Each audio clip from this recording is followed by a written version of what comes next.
آگے میں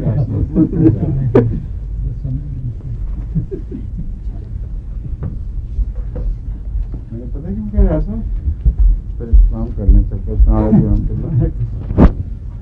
مجھے ایک امریکہ سے خط ملا، اس میں ذکر تھا ایک ولدیف اچھے رنگ میں نے کہا ان کو کیسا پتہ چل گیا کہ میرے کلاس میں تو نہیں بات کرتی تھی کوئی یہ کبھی پہلے کی تھی میں بھول ہی گیا تھا. وہ آپ کے ساتھ بے تکلف باتیں کرتے ہوئے کہ آپ کو میں نے کہا نا کہ آپ کو متعلق لوگ کہتے ہیں ان کا نام تقویٰ ہے، تو وہ امریکہ سے ایک خط آیا کہ ہومیوپیتھی کلاس میں ڈاکٹر تقویٰ سے باتیں کرتے نظر آتے ہیں.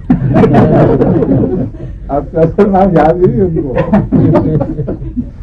مشہور یہی ہو گیا ڈاکٹر تقویٰ.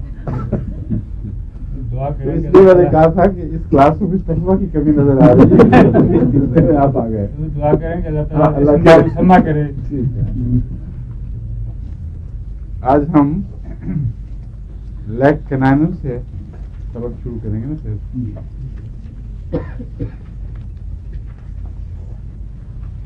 اس میں رومیٹک سمپٹمس بھی ہوتی ہیں.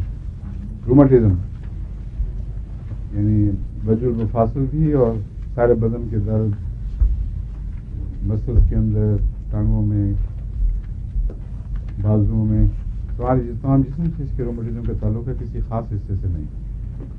اور اس میں جمپنگ بھی شامل ہے، کبھی ایک طرف ہو جاتا ہے کبھی دوسری طرف. سارے بدن سے تعلق ہے مگر بعض دفعہ باری باری ہوتا ہے، کبھی ایک طرف کبھی دوسری طرف، کبھی پھر دائیں طرف کبھی پھر بائیں طرف. یہ جو اچھل اچھل کی جگہ بدلنا یہ اس دودھ کا خاصہ ہے. اور ایک اور بات قابل ذکر ہے کہ یہ سردی سے آرام پاتا ہے بجائے ٹکور اور گرمی کے. اور دو اور دواؤں میں خصوصیت سے جو ہے وہ کون سی ہیں؟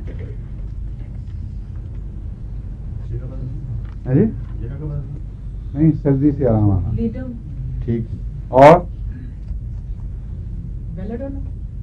نہیں، بیلیڈونا کا رومیٹزم کو خاص کوئی ذکر نہیں سردی سے آرام آنے کا. کہ ور میں جو تمازت ہوتی ہے کسی جگہ، پھوڑے وغیرہ یا اور اس قسم کی دکھیں جس میں خون کا رش ہو، وہاں آرام آتا ہے سردی سے. ورنہ جسم تو سارا جسم تو گرمی چاہتا ہے بیلیڈونا کا، باقی بدن ٹھنڈا ہوتا ہے. جو معروف حصے ہیں وہ گرم ہوتے ہیں، لیکن اس میں مزاج گرم ہے. یہ پلسٹیلا ہے، پلسٹیلا کا مزاج گرم ہے. لیڈم اور اس کو سردی سے آرام آتا ہے.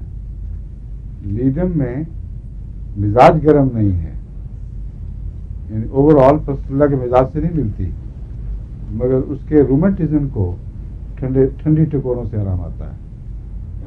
یہاں تک کہ بعض مریض پانی میں برف کی ٹکڑیاں ڈال کے تو اس میں پاؤں رکھتے ہیں اپنے، کیونکہ اکثر لیڈم کا رومیٹزم نیچے سے شروع ہوتا ہے پاؤں سے اور اوپر چڑھتا ہے.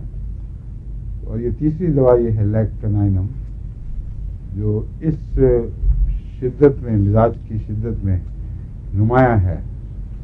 اور ان تینوں کے برابر ہم پلہ ہے ان کے ساتھ ملتی ہے صرف میں.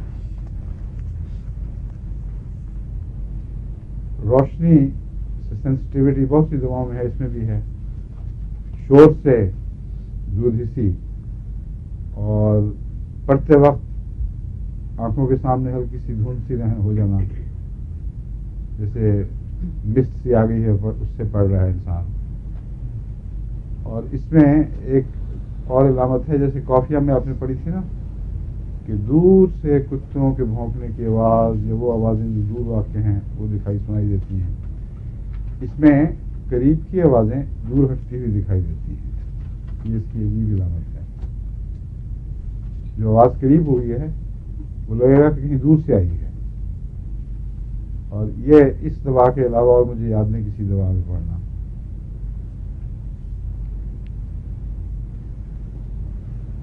ڈفتیریا کی چوٹی کی دوا ہے. اگر ڈفتیریا میں دردیں جگہ بدلیں، کبھی اس ٹرانسفر میں کبھی اس ٹرانسفر میں. ڈفتیریا کا پتہ نہیں کیا ہوتا ہے؟ خناک.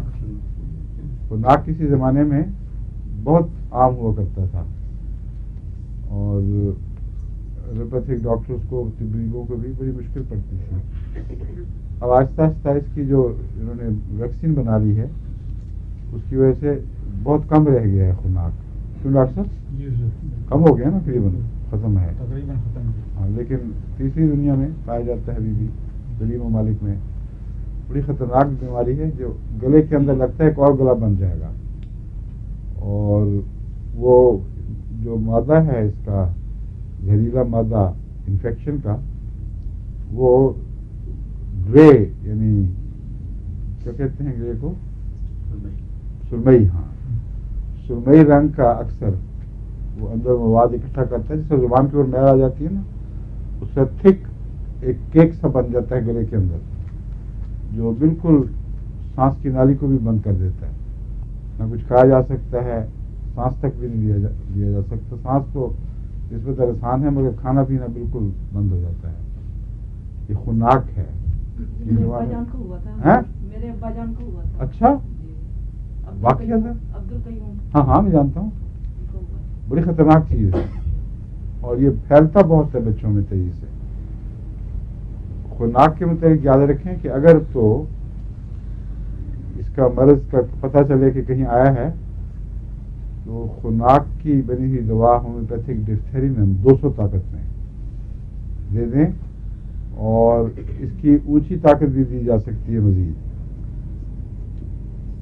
چند دن 200 طاقت میں ایک ایک خوراک دے دیں, اور اس کے بعد بند کرے کہ پھر 1000 پھر 1 لاکھ میں ایک دفعہ دے دیں. خناق کے متعلق بعض ڈاکٹرز کا یہ جو ان کی بات قابل یقین ہے, یہ تجربہ ہے کہ ایک دفعہ ہومیوپیتھک دوا دے دی جائے جو خناقی سے بنی ہوئی ہے تو 8 سال تک پھر ایسا مریض, ایسا شخص محفوظ رہتا ہے خناق سے. اور 2-3 سال کی حد نہیں ہے بلکہ 8 سال بلکہ زیادہ بھی ان کا خیال ہے. جو آبزرو کیا گیا ہے کہ ایسے شخص کو خناق کے مریضوں کے ساتھ ملایا جلا گیا ہے, ان کے ساتھ وہ روزمرہ ملتے ہیں, ان کا جوٹھا پیتے, یہ خناق نہیں ہوا کبھی. اور ایک جگہ نہیں, وسیع تجربے میں یہ بات آئی ہے. اس لیے ڈپتھیرینم کو یاد رکھیں. لیکن خناق کی اگر یہ علامت ہو کہ ایک طرف سے تکلیف اچھل کے دوسری طرف جاتی ہے اور پھر واپس آتی ہے تو یہ اس میں چوٹی کی دوا ہے.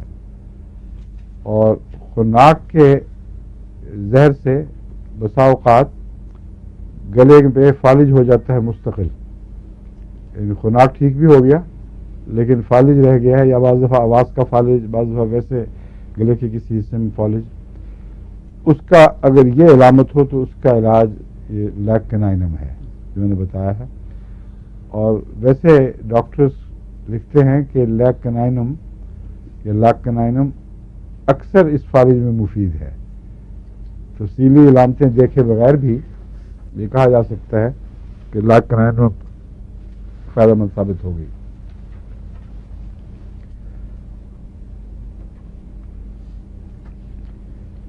اور اگر اس سے دل کی تکلیف ہو, فلو سے یا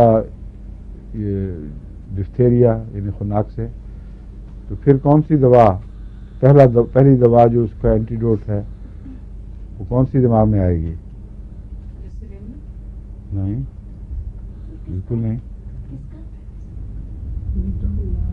آپ نے پڑھا نہیں تھی, آپ کو اندازہ کرا رہے ہیں خام خواہ. جو پڑھا ہوا یاد آ جاتا ہے وہ تو ہمیشہ ٹھیک یاد آتا ہے. یہ آپ کو پڑھایا نہیں میں نے, اسپائجیلیا.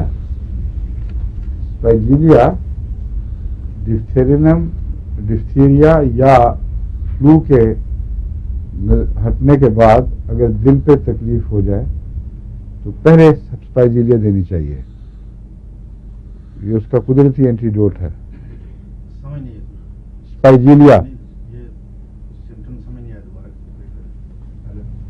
ڈپتھیریا ہو گیا, کسی کو خناق ہو گیا ہے, اس کا علاج ہوا, وہ ہٹ گیا, یا فالج جہاں ہوگا اندر گرے گا, یا دل کی تکلیف ہو جاتی ہے. بعض دفعہ فلو ہٹ گیا ہے لیکن اس کے نتیجے میں دل کی تکلیف شروع ہو گئی ہے. اس وقت اگر اسپائجیلیا دی جائے تو تکلیف آگے نہیں بڑھتی اور دل کی تکلیف کو کنٹرول, اس کو ضبط میں لایا جا سکتا ہے. یہ اب سمجھ گئے بات؟ میں نے کہا آپ نے بھائی کی رپورٹ نہیں کی ابھی تک؟ امریکہ سے کوئی اطلاع ملی ہے بھائی کے متعلق؟ دوائیاں مل گئی تھیں ان کو؟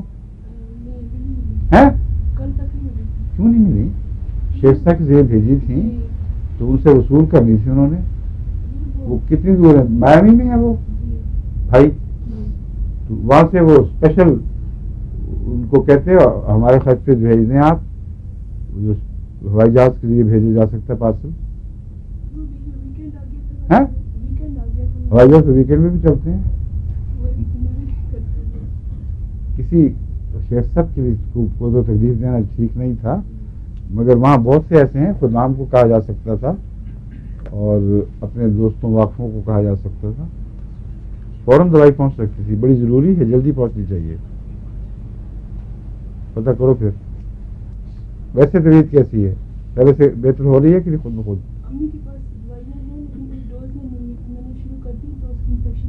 پرانی دوائیں؟ ہاں ہاں. اچھا پھر انفیکشن کم ہوئی ہے؟ اچھا اس کے لیے ضروری تھا نا انفیکشن کے لیے. اور سلیشیا اونچی طاقت میں کہا تھا نا ایک، وہ نہیں ملی ابھی، یہاں سے بھیج چکے ہیں.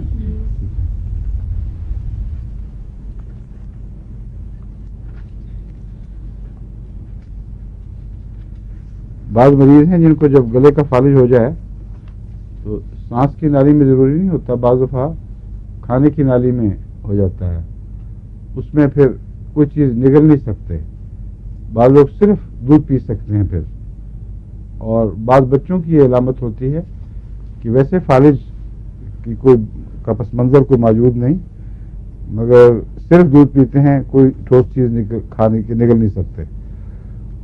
ان کا جو معروف حصہ ہے نا گلے کا،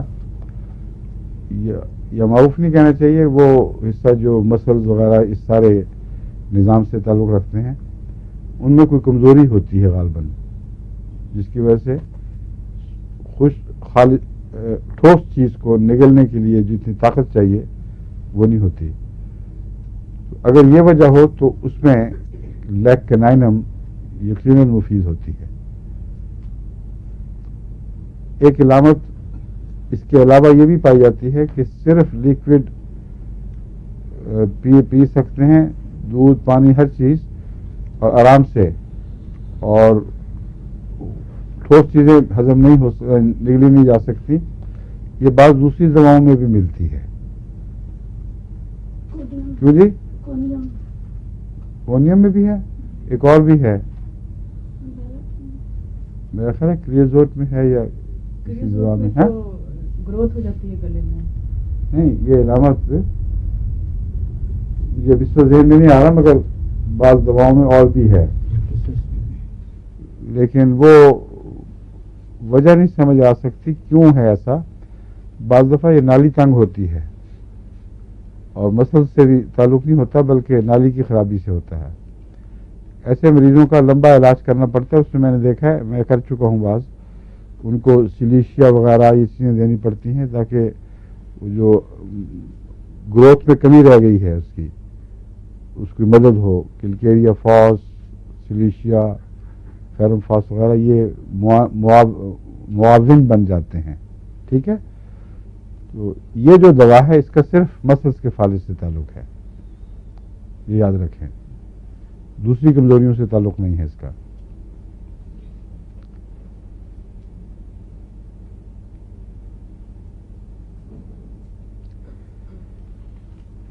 اس کا جو عورتوں کی بیماریوں سے تعلق ہے، مثلا یوٹرس میں یا اووریز میں درد محسوس ہوتی ہو، یہ اس کا جو مزاج ہے وہ سیمیسیفیوجا کے بالکل برعکس ہے. سیمیسیفیوجا کا مزاج کیا ہے اس میں؟ اس کے علاوہ ہاں یہ ٹھیک کہہ رہی ہیں آپ، جتنا فلو بڑھتا ہے کھل کر مینسز آئیں تو تکلیفیں، کمر کی دردیں اور پریشانیاں اس میں فائدہ ہو جاتا ہے، کم ہو جاتا ہے. شروع کے دن مشکل ہوتے ہیں،